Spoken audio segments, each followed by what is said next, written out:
ज्ञान प्राप्ति चैनल के साथ जुड़े हुए हमारे सभी साधक मित्रों का अभिवादन करते हैं।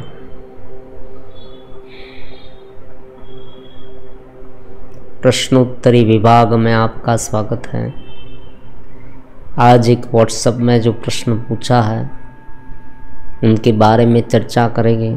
कृपया ये बताएं कि आज का अलग अलग प्रकार की माहिती में कौन सा मार्ग हमें लेना चाहिए, क्योंकि बहुत सारे वीडियो देखते हैं तो मन विचलित हो जाता है और क्या करना है वही मालूम नहीं होता। तो कृपया मार्गदर्शन करें निर्मला जी।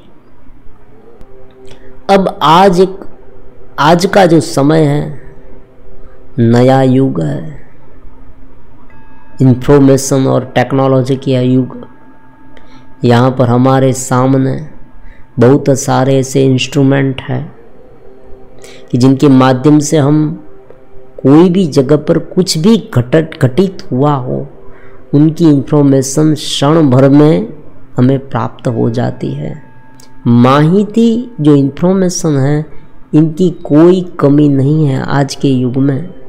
पहले के ज़माने में क्या था कि जो जानना था, जो शाब्दिक रचना थी, वो सुनने के लिए, वो समझने के लिए, वो जानने के लिए बहुत प्रयास करने पड़ते थे। दूर दूर तक जाना पड़ता था, उनके जो गुरु थे उसे मिलना पड़ता था और फिर ये इन्फॉर्मेशन हमें मिल पाती थी, क्योंकि ग्रंथ में क्या लिखा है वो ही हमें समझ में नहीं आता। आज ऐसा नहीं है, आज सब कुछ हमारे सामने है। लेकिन आज एक दूसरी समस्या का सर्जन हुआ है, दूसरी समस्या उत्पन्न हुई। इतने सारे मार्ग में से कौन सा मार्ग चुने, क्या करे? साधक मन ही मन कभी कभी तो इतना गूंच में पड़ जाता है, असमंजसता उत्पन्न होती है। क्या करे? इतना सब कुछ है।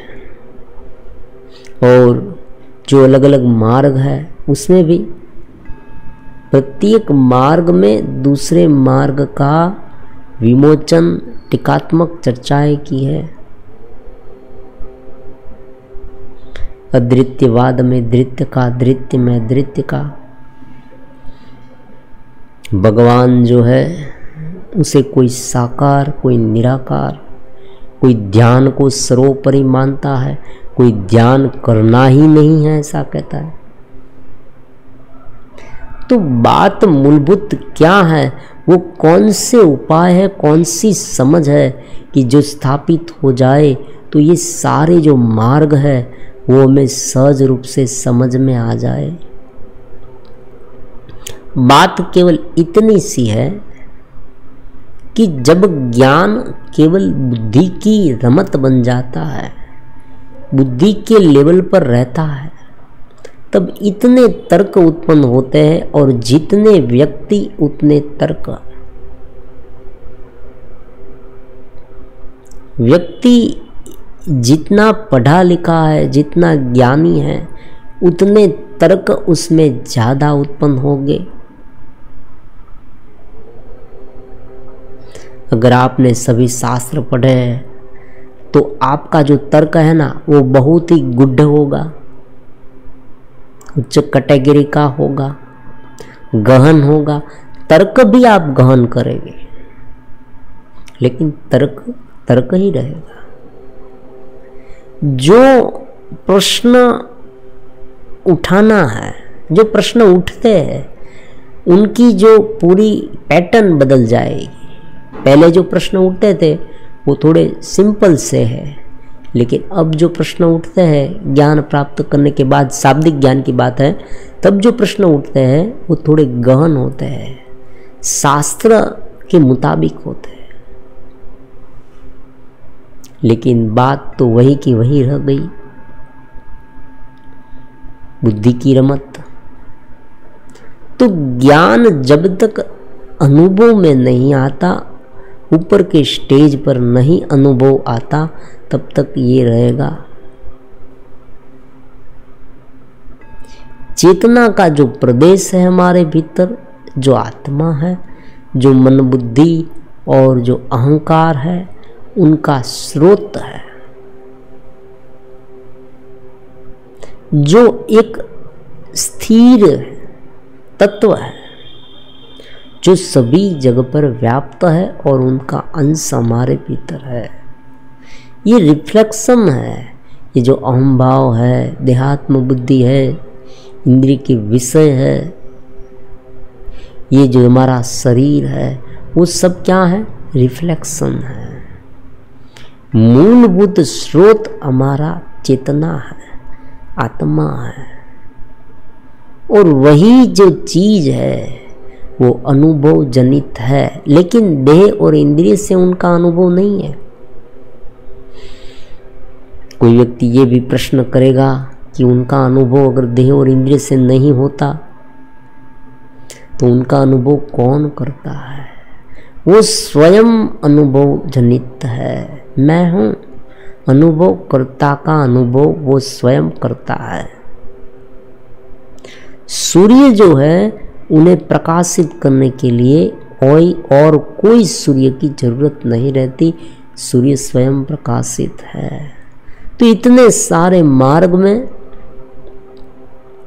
कुछ कुछ धारणाएं कर लेते हैं कि सभी मार्ग में बहुत ही सरलतम रूप से समझ में आ जाए। आप कोई भी वीडियो देखें, अगर आपके पास वेदांत की है तो उनके माध्यम से सब कुछ आपको समझ में आ जाएगा। पहली बात जो है वो सुधार है। ज्ञान केवल शब्द की रमत नहीं है। ज्ञान एक भोजन की तरह है। भोजन जैसे हम खाते हैं तब उनका आनंद मिलता है, पेट भरता है, शरीर हृष्ट पुष्ट होता है। उसी तरह से ये जो साधना है, परमात्मा है, वो अनुभव करने की बात है। हम अगर स्वयं नहीं जानते तो कोई भी ज्ञान है वो हमारे लिए केवल शब्द का भार बन जाएगा। ग्रंथ का भी भार लगता है। वेदांत में भी उसे ग्रंथ वासना कहते हैं। शास्त्र तब तक हमारे लिए उपयुक्त है जब तक हम ऊपर नहीं उठे। एक बार ऊपर उठ गए फिर शास्त्र की कोई आवश्यकता नहीं है। वास्तविक रूप में अगर ध्यान स्थिर होने लगा तो साक्षी भाव स्वयं शास्त्र पढ़ना है, पढ़ने जैसा है, क्योंकि सभी शास्त्र का ज्ञान उसमें आ जाता है। जब व्यक्ति अपने आप अपने स्वरूप में लीन हो सकता है तो उसे अपनी बुद्धि को उलझाने की कोई आवश्यकता नहीं है, क्योंकि ये जो बाह्य विवर्त है वो भीतर की चेतना का ही है। उत्पन्न होना, नाश होना, उत्पन्न होना, नाश होना, ये द्रव्य का है। द्रव्य का निर्माण होता है, द्रव्य का विनाश होता है, लेकिन उनका नाश पूरी तरह से नहीं होता। मान लीजिए शरीर है, आप देखते हैं कि जन्म हुआ तो जन्म के समय क्या होता है? दोनों चेतना और ये मटेरियल्स का जुड़ाव, अब ये दोनों बाहर से नहीं आते। सभी जगह पर चेतना तो है, लेकिन जब वो अलग रूप से दिखे, जब ये प्रकृति के साथ जुड़े, तब हमें ये रचना अलग लगने लगती है। और फिर उसमें जब जुड़ाव खत्म हो जाता है कोई कारण से, तब हमें वो अलग दिखने लगती है, मतलब उनका नाश हो गया, ऐसा हमें होने लगता है।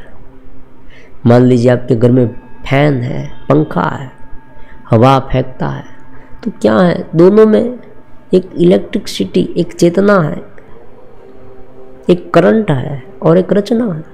तो इसी तरह से हमारे शरीर में भी है।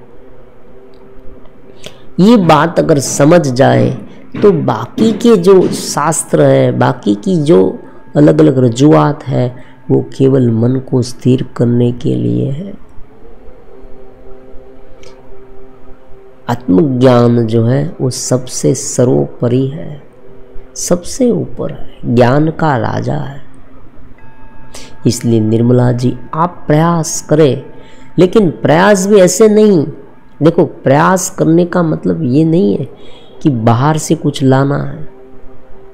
प्रयास का मतलब है भीतर को समझना, अपने आत्मा की पहचान करना, और जो हमारे पास अत्यंत करीब है, जो दूर नहीं है। वेदांत भी कहता है वो अत्यंत करीब है। वो इतना करीब है, इसलिए ये डिफिकल्ट लगता है, क्योंकि मन, इंद्रिय, विषय में कब हम गिर जाए वो पता नहीं चलता। अगर सहज स्थिति आने लगे, चित्त स्थिति आने लगे, उनके लिए प्रयास करना वही मूलभूत रूप से ज्ञान है। उनमें रहना, प्रयास करना मतलब ऐसी बात नहीं है। देखो, नाम स्मरण करे, कोई साधक मित्र में ये भी प्रश्न करते हैं कि भाई नाम स्मरण करे तो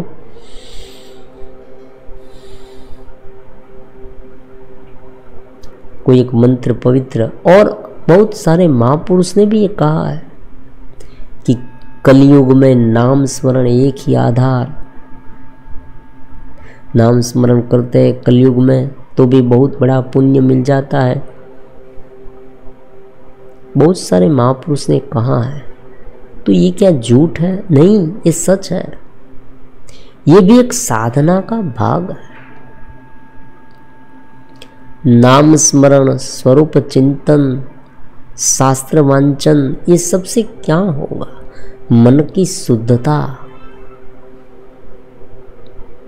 मन अगर अलग अलग विषयों में, अलग अलग विचारों में भटकता रहता है, शांत नहीं हो पाता, तो कोई भी व्यक्ति कोई भी कार्य नहीं कर पाएगा। ऐसी बात नहीं है कि साधना ही, जगत के कोई भी कार्य है वहाँ भी फोकस बहुत जरूरी है, कंसंट्रेशन बहुत जरूरी है। आप देखना, जगत के कोई भी काम देखना, आप सर्विस करते हैं, प्रोफेशनल है, मान लीजिए एक डॉक्टर है, वो ऑपरेशन करता है, वहाँ फोकस नहीं है पूरी तरह से, तो क्या होगा? हो सकता है उनसे कुछ गलती हो जाए, वो बीमारी समझ ही न पाए, उसे कुछ और समझ में आए, उनका मन कहीं और है और वो देखता है काम करता कुछ और है, तो मिस्टेक हो जाएगी, गलती हो जाएगी, और उनका जो कार्य है वो प्रोडक्टिव नहीं होगा। केवल उनके जो प्रयास है बाहर से दिखेगी, लेकिन वास्तविक रूप में उनका कोई रिजल्ट नहीं आएगा। तो ये क्यों होता है? एकाग्रता लाने के लिए नाम स्मरण, शुद्धता लाने के लिए नाम स्मरण एक मार्ग है, एक प्रोसीजर है, एक प्रोसेस है, एक आइडिया है, तकनीक है कि भाई हम मन को एक जगह पर लगा दे, धीरे धीरे वो मन शांत होने लगे। लेकिन मूलभूत बात तो हमारे स्वरूप की अनुभूति है। मन शांत हो जाए और फिर हम साक्षी भाव में लीन होने का प्रयास करें तो तुरंत हो जाएगी, क्योंकि जो खिंचाव है इंद्रिय की ओर, मन की ओर, विषयों की ओर, इस जगत की ओर, मुझे कुछ ये प्राप्त वो प्राप्त, ये सब जो खिंचाव रहता है, ये खिंचाव धीरे धीरे हमें डिस्टर्ब कर देता है। तो समझ क्रिएट करनी, और ये समझ क्रिएट करनी और उनके अनुसार साधना करनी और ऊपर उठना, ये सब कुछ शास्त्र वांचन से भी ऊपर है। इतने सारे अलग अलग मार्ग है, चिंता मत करें। आपने जो भी मार्ग पढ़ा है, सुना है, लेकिन उनका जो मूलभूत अर्थ है वो समझे, उनका जो मूलभूत ध्येय है वो समझे। अगर एक बार ध्येय समझ में आ गया तो ये जो शास्त्र आप पढ़ रहे हैं, जो वीडियो देख रहे हैं, उनका अंतिम लक्ष्य क्या है वो आप जान पाएंगे। सबसे पहले ये प्रश्न अपने आप करें कि ये मुझे क्यों करना है, मान लीजिए आप पूजा कर रहे हैं, हर रोज मंदिर जा रहे हैं, तो आप अपने आप को पूछे पूजा क्यों करनी है, क्यों पूजा करनी है, क्या उत्तर आता है वो आप लिख लें, फिर उन पर सोचें, तो आप तुरंत धीरे धीरे धीरे अंत में ये बात तक पहुंच जाएंगे कि मूलभूत जो चेतना है उनसे मुझे मिलना है। उसे आप भगवान कहे, परमात्मा कहे, ब्रह्म कहे, जो भी नाम दे, बात एक ही है। उनको अलग अलग नाम दे दिया गया है, लेकिन अगर नीचे रहेंगे तो द्वैत भाव में संघर्ष होगा, और संघर्ष होगा ही, चाहे कितना भी आप समझाएंगे अलग अलग व्यक्ति को, मनुष्य को, साधकों को, वो आपस में टकराव होगा। आप देखना कितने सारे अलग अलग मार्ग के बीच संघर्ष होता रहता है। द्वैत में बहुत संघर्ष है। मांडुक्य उपनिषद में की कारिकाओं में भी लिखा है कि द्वैत वाले अपने आप भीतर लड़ते हैं, लेकिन अद्वैत शांत बैठे हैं, क्योंकि अद्वैत जानता है कि द्वैत के अंत में जो निकल कर आने वाला है वो अद्वैत है। क्योंकि आप जानते हैं कि ये जो पूरी सृष्टि है, जीव सृष्टि है, अगर शांत हो जाए, अगर विलीन हो जाए तो क्या होगा। आज के विज्ञान के युग में आप देखें ब्लैक होल, ये जो पूरी जीव सृष्टि है वो अंत में एक ब्लैक होल की तरह बन जाएगी। अव्यक्त, व्यक्त और अव्यक्त, भागवत में भी यही बात है, व्यक्त है और अव्यक्त है। तो हमारे जो मनीषियों थे, ऋषि मुनि थे, वो अंत में एक अंतिम ध्येय तक पहुँचे, अंतिम निष्कर्ष तक पहुँचे हैं कि अंतिम जो चेतना है वो ब्रह्म है, परमात्मा है। उसे फिर अलग अलग नाम दे दे, क्योंकि देखो यहाँ पर ऐसा होता है कि सभी व्यक्ति ने बड़े बड़े शास्त्र पढ़े हुए होते नहीं, और कोई कोई लोगों के पास इतना समय भी नहीं है। किसी का जो फंडामेंटल बैकग्राउंड है, एजुकेशन है, वो भी इतना बड़ा नहीं है कि वो ये सब ज्ञान समझ पाए। तो उसे हम एक भगवान की तरह समझते हैं। ब्रह्म, भगवान सभी जगह पर है। भगवान क्या नहीं, कौन सी जगह पर नहीं है। पानी में भी भगवान है, वृक्ष में भी परमात्मा है। ये सब अलग अलग प्रकार के उदाहरणों से यही बात समझाई जाती है कि ब्रह्म सब में है। उनकी जो रजुआत है ना वो अलग हो सकती है। जो एक साइंटिस्ट है वो जो समझाता है और जो एक सामान्य व्यक्ति समझाता है, तो दोनों की रजुआत एक हो सकती है, लेकिन बात का जो निष्कर्ष है वो एक ही आया। अलग अलग हो सकती है उनकी रजुआत। साइंटिस्ट बहुत अलग तरीके से समझाएगा। आप ये तुरंत कह देंगे भाई कि सभी जगह पर चेतना है, लेकिन साइंटिस्ट है वो उनको अलग अलग सूत्र के माध्यम से समझाएंगे। mc² का सूत्र जो है, ऊर्जा का रूपांतरण होता है, सभी जो पदार्थ है उनका ऊर्जा में रूपांतरण होता है। आइंस्टाइन का सापेक्षवाद अगर आप देखें तो भी उसमें भी बहुत सारे सूत्र से ये सब समझाया गया है। फिजिक्स की बहुत ही कठिन थियरी है, डिफ़िकल्ट थियरी है। फिजिक्स के स्टूडेंट ये समझ सकते हैं। उनके ऊपर भी बड़े बड़े बुक्स है, बड़ी बुक्स, बड़ी वॉल्यूम्स हैं, वो भी व्यक्ति पढ़ सकता है। लेकिन निष्कर्ष क्या है? सामान्य साधक को एक ही निष्कर्ष तक पहुंचना है, वो चेतन स्थिति, भगवत भाव, भीतरी चेतना की अनुभूति। उसे अपने स्वरूप को समझना है। और जो बाहर मन से जो होता है वो साधन की तरह है। मन से उनको जानने का प्रयास नहीं करना, मन उनका साधन है ऐसा मानकर समझना है। तो धीरे धीरे धीरे ये बात समझ में आ जाएगी और सभी मार्ग एक जैसे लगने लगेंगे। क्योंकि अगर ध्येय एक है, जो प्राप्त करना है वो एक है, तो अलग अलग मार्ग भले हो लेकिन समझ हमें आ जाएगा। अब निर्मला जी ने पूछा है कि साधना का कौन सा मार्ग हम अपनाएं, तो ये साधक पर डिपेंड करता है, साधक कहाँ पर है, उनकी कक्षा कहाँ पर है, वो कहाँ पर अटका है, ये समझना बहुत जरूरी है। अगर कोई व्यक्ति ये हमें बताए कि मैं यहाँ पर अटका हूँ, तो उनके अंदर से मार्गदर्शन दिया जाएगा। कोई व्यक्ति ऐसे होते हैं कि जो एकाग्र तो हो जाते हैं और वो हमें बताते हैं कि भी मैं गुरुजी मेरी कुंडलिनी जागृत हो गई, अब मैं क्या करूं। देखो अलग अलग चेतना के स्तर है।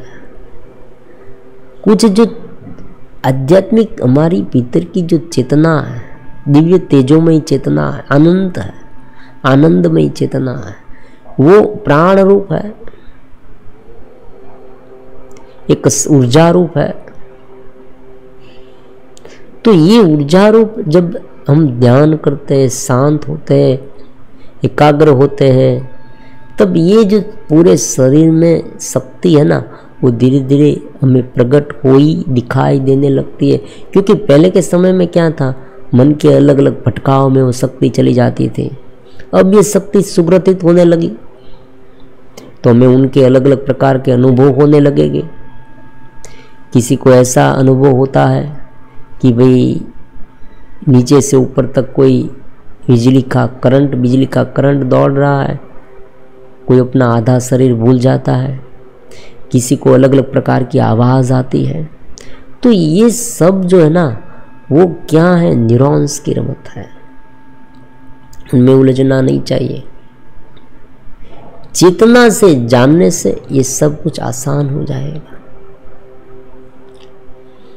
साक्षी भाव से समझने से ये समझ में आ जाएगा कि ये केवल बाह्य घेरा है। चित्त स्थिति में रहकर जब हम काम करेंगे, चित्त स्थिति में रहकर जब हम ध्यान करेंगे, तब पूरी बात समझ में आने वाली है। फिर चाहे कितनी भी शाब्दिक रचना क्यों ना हो, उनका अंतिम ध्येय यही है। तो अपनी मूलभूत चेतना को पहचानना चाहिए। तो अलग अलग शास्त्रों में सरलता से समझ में आ जाएंगे, सभी वीडियो का निष्कर्ष भी समझ में आ जाएगा। पुराने समय में ऐसी बात नहीं, आज के समय में, पुराने समय में भी बहुत सारे मार्ग थे। योग दर्शन है, वैशेषिक है, सांख्य है, वेदांत है, न्याय है, बहुत 6 प्रकार दर्शन थे। अष्ट दर्शन हम उसे कहते हैं हमारे सनातन धर्म। अलग अलग रूप से एक ही बात को अलग अलग रूप से समझाया गया है। कोई कहता है ब्रह्म है, जीव है, अज्ञान है। कोई कहता है ब्रह्म अज्ञान से जीव बना है। कोई कहता है भी प्रकृति शाश्वत है। कोई कहता है ऐसी बात नहीं है, ये जो पूरा जगत है ना, वो कण कण से बना हुआ है, कणाद का शास्त्र है। तो ये अलग अलग क्यों हुआ, अलग अलग उनकी रचना क्यों है? क्योंकि शुरुआत में रामकृष्ण परमहंस उनके बारे में बहुत ही सुंदर सा एग्जाम्पल देते हैं। जब व्यक्ति को पूरी बात पता नहीं होती ना, तब व्यक्ति जो देखता है ना, उनके बारे में बोल देता है। एक एग्जाम्पल लेते हैं, मान लीजिए एक व्यक्ति को कुछ भी साइंस का भी पता नहीं, कुछ भी पता नहीं, तो वो सूर्य को रात दिन को क्या देखेगा? शुरुआती समय में यही मान्यता थी कि भाई सूरज है, सूरज वो पूर्व से आता है, पश्चिम में जाता है। ये बात है, वो हम देख रहे हैं, प्रत्यक्ष रूप से देख रहे हैं, आंख से देख रहे हैं। भाई देखो ये सूर्य आया, दोपहर पर ऊपर आया, फिर धीरे धीरे ढला, फिर पश्चिम में गया और धीरे धीरे क्षितिज में चला गया। तो बहुत सीधी सादी बात है, समझी जा सके ऐसी बात है कि भाई सूर्य जो है वो यहाँ से आता है ऊपर, और ऊपर से धीरे धीरे नीचे चला जाता है, फिर नीचे से ये दूसरी साइड से बाहर निकलता है। तो कोई भी व्यक्ति समझ सकता है कि सूर्य जो है वो गोल गोल फिर घूम रहा है, ऊपर से नीचे, नीचे से ऊपर, ऊपर से नीचे से। लेकिन बात क्या निकल कर आई? कुछ उल्टी निकल कर आई। अब समझे, आज भी अगर आप तर्क करें तो नवीन लगेगा कि हाँ ये बात तो है कि सब कुछ ऊपर से नीचे जाता है, नीचे से फिर ऊपर आता है। लेकिन बात कितनी विचित्र हुई, हम घूम रहे हैं। देखो ये बात कितनी नवीन है, किसी को समझ में नहीं आती, समझ में आएगी भी नहीं, क्योंकि दिख क्या रहा है। तो ऐसी ही बात वेदांत में है। अलग अलग हमारे शरीर में अलग अलग रचन घूम रहा है, उनका मतलब ये नहीं आत्मा भी उनके साथ विकारी हो गई, क्योंकि ये विकार है वो शरीर में आता है, मन में आता है, बुद्धि में आता है। बुद्धि में जैसे ही ये विकार चला गया, आत्मा तो जैसा था वैसा ही है, एक रिफ्लेक्शन मात्र है। ये जो अलग अलग प्रकार के उत्पात हम देख रहे हैं जगत में, वो घेरे का है, परमात्मा का नहीं है। घेरे में ये सब हो रहा है, प्रकृति में ये सब हो रहा है। वो प्रकृति भी एक ज्ञान वसात है, ये वेदांत ने कहा, वेदांत ने समझाया, शंकराचार्य ने समझाया, जगत मिथ्या ब्रह्म सत्य जगत मिथ्या। तो मूल बात क्या है, शास्त्रार्थ जो जिसे करना है, ज्ञान के लेवल पर आगे बढ़ना है, उसे बढ़ने दीजिए। लेकिन जब साधना की बात आती है, जब हमें स्वयं अनुभव की बात आती है, तब हमें स्वयं में सुधार लाना चाहिए, हमें ऊपर उठना है।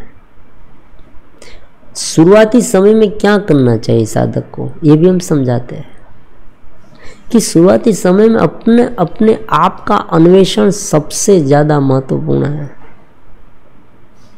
व्यक्ति अपने आप का अन्वेषण करे, मुझे क्या चाहिए, मुझ में क्या कमियां हैं, मैं कौन से स्टेज पर ठहरा हूँ। जगत की बात तो केवल एक ज्ञान प्राप्त करने के लिए केवल शाब्दिक रचना है। जगत में ये हुआ, इतने साल पहले ये ऋषि मुनि ने ढूंढ निकाला, ये सब बातें शाब्दिक है। हो सकता है दो व्यक्ति आपको पहचानने लगे कि भाई इस व्यक्ति को बहुत ज्ञान है, ये बात अलग है। लेकिन जब हमें ऊपर उठना है इस देह और इंद्रिय से, केवल देह में रहते हैं, केवल विषय वासना में फंसते हैं, इरिटेट होते हैं, क्रोधित होते हैं, लालचू होते हैं, मन ही मन इतने चिंतित रहते हैं, कुछ अच्छा नहीं महसूस होता, भीतर कोई आनंद नहीं है, ये सब हम में हो रहा है। तो हमें पहले साधना की बात क्या है, आत्मज्ञान प्राप्त करना, मतलब हमें ऊपर उठना। ये कोई शब्द से इनका कोई हल होगा ही नहीं। पहली बात तो ये, अगर कोई व्यक्ति ये मान ले सुबह से लेकर शाम तक और थोड़े 2-3 घंटे वो खाना खा ले, सो जाए, फिर से लग जाए, सभी शास्त्र पढ़ने लगे, पढ़ते रहे, कुछ नहीं होने वाला। जब तक उनकी बेसिक जो फंडामेंटल जो प्रॉब्लम्स है भीतर की, वो जब तक नहीं सुधरेगी ना, कुछ होने वाला नहीं। फंडामेंटल को समझे, भीतर की जो हमारे भीतर क्या कमियां, क्या कहाँ हम रुक जाते हैं, ठहर जाते हैं, गुरु का काम यही है। उसे ही वो निर्दिष्ट करता है, वो समझाता है तो भाई तुम में ये गलती है, तुम में ये कमी है, तुम ये सुधार करो तो तुम आगे बढ़ जाओगे।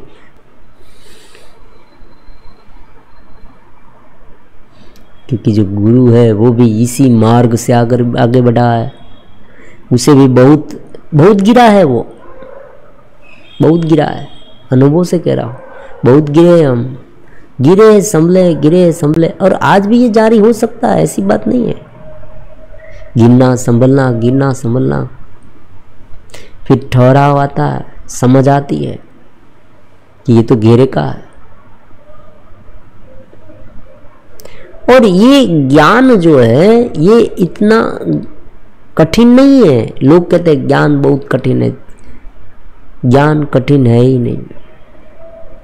सामान्य में से सामान्य व्यक्ति ज्ञान को समझ सकता है। थोड़े बहुत सिद्धांत हम इनके बाद वाले वीडियो में थोड़े सिद्धांत ऐसे बताएंगे कि आप स्वयं, कोई भी व्यक्ति, आप नहीं, आप तो महान है, कोई सामान्य व्यक्ति हो वो भी ये सिद्धांत को समझ सकता है।